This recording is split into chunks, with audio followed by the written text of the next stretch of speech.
Silakan memberikan argumen. Saya setuju dengan adanya full day school karena pendalaman materi dan ekstrakurikuler yang lebih luas dalam waktu yang lebih panjang. Guru tidak perlu terburu-buru menyelesaikan kurikulum, siswa memiliki waktu lebih untuk sesi diskusi, praktikum, serta penyaluran bakat melalui kegiatan ekstrakurikuler tanpa harus mencari kursus tambahan di luar sekolah. Ini menciptakan pendidikan yang holistik atau akademik dan non-akademik. Oke, ada yang ingin berargumen lagi? Saya tidak setuju dengan adanya full day school karena berkurangnya kualitas waktu bersama keluarga. Full day school dapat memberi kedekatan emosional antara anak dan orang tua. Ketika anak pulang dalam keadaan lelah dan orang tua juga pulang kerja, waktu tersisa hanya cukup untuk makan malam dan tidur. Fungsi edukasi karakter yang seharusnya menjadi porsi orang tua di rumah berisiko sepenuhnya dan terdelegasi ke sekolah. Oke, ada yang ingin berargumen lagi? Saya setuju dengan argumen full day school karena penguasaan siswa yang lebih terukur sekolah sepanjang hari menjadikan anak berada di lingkungan yang aman dan terawasi selama orang tua bekerja. Hal ini meminimalisir risiko pergaulan bebas, kecanduan gawai di rumah tanpa kontrol atau aktivitas negatif di luar sekolah. Sekolah menjadi rumah kedua yang bentuk karakter siswa secara lebih intensif. Oke, argumen selanjutnya.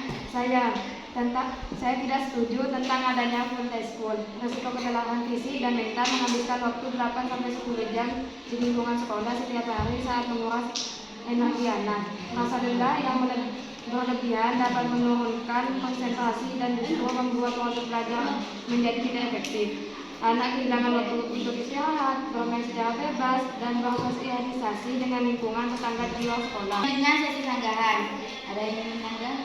Ya. Saya ingin menyanggah tentang argumen kontra.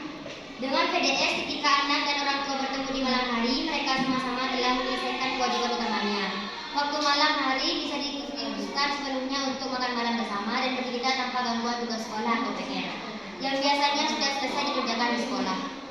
Oke, sanggahan. Ada lagi? Saya akan menyanggah argumen pro. Pendapat saudara tentang siswa yang berada di sekolah, pengawasan akan aman. Berada di sekolah dalam waktu yang lebih lama, 8 atau 10 jam, tidak secara otomatis berarti siswa terawasi dengan lebih baik. Guru dan staf sekolah memiliki batasan energi dan fokus. Setelah jam pelajaran inti selesai, pengawasan biasanya mengendur pada titik lelah inilah. Inilah potensi terjadinya perundungan, bullying atau interaksi negatif antara siswa justru meningkatkan di area sekolah yang tidak berjangkau CCTV atau pantauan guru yang sudah. Oke, kalau tidak ada sanggahan lagi, kita lanjut ke sesi bertanya. Apakah ada ditanyakan? Ada saya. Mengapa full day school dianggap efektif untuk meminimalisir pengaruh negatif lingkungan luar bagi remaja? Jawabannya adalah FDS berfungsi sebagai pelindung di jam-jam rawan di antara pukul jam 13.00 sampai 16.00, di mana biasanya orang tua belum pulang kerja. Pada jam tersebut, siswa yang tidak diawasi rentan terpapar pengaruh negatif seperti tawuran, pergaulan bebas, atau penyalahgunaan gawai yang berlebihan. Di dalam sekolah, waktu tersebut dialihkan kegiatan positif seperti ekstrakurikuler, contohnya olahraga, seni, pramuka, pendalaman agama, dan sholat berjamaah dan mengaji. Oke, ada yang bertanya lagi? Ya. Bagaimana cara mengatasi risiko kebiasaan pada siswa yang berada di sekolah hampir di 8 sampai 9 tahun? Jawabannya adalah pada manajemen jadwal yang integratif, sekolah tidak boleh menerapkan mode jamak sepanjang solusinya memberikan jeda istirahat yang cukup dan untuk bermain, mengalihkan pembelajaran ke ruang kelas atau menggunakan media digital. Oke, kalau tidak ada pertanyaan lagi, di sini saya akan menyampaikan kesimpulannya.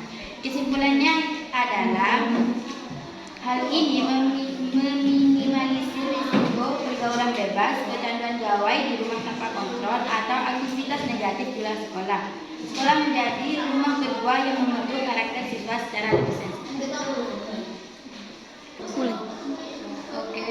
Sekian dari kami. Selebihnya mohon maaf. Assalamualaikum warahmatullahi wabarakatuh.